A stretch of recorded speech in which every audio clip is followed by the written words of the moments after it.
Sa paparating na laban ni Sultan, ano kaya ang inaasahan nating performance ni Sultan sa kanyang paparating na laban kontra yan kay Katsuma Akitsugi ngayong July 12 sa Amerika?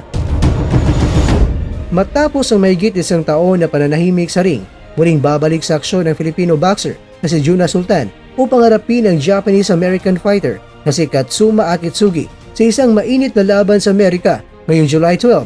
Ang laban na ito ay tinuturing na malaga sa karera ni Sultan, lalo na nais niya ipakita na hindi pa tapos ang kanyang kwento sa mundo ng boxing. Matatanda ang huling lumaban si Sultan noong February 24, 2024 kung saan ang bansag sa kanya na one punch ay ang nangyari mismo sa kanya dahil naging one punch gulong si Sultan kontra yan kay Rico Masoda. Dahil sa pagkatalong iyon, maraming tanong ang bumalot sa kanyang kakayahang makabalik sa dating one punch Sultan.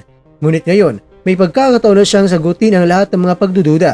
Sa kabila ng matagal na pahinga, kilala si Sultan sa kanyang disiplina at dedikasyon sa ensayo. Isa siyang boksingerong hindi basta-basta sumusuko at may matibay na mentalidad sa loob ng ring. Sa kanyang mga nakaraang laban, ipinakita niya ang kanyang agresibong estilo, solidong depensa at lakas ng suntok. Ang laban kontra kay Akitsugi ay isang oportunidad hindi lamang upang makabawi, kundi upang muling ipapaalala sa mundo na isa pa rin siyang banta sa kanyang dibisyon. Tiyak na isa sa puso ni Sultan ang bawat araw ng paghanda mula sa conditioning, sparring at game plan execution upang matiyak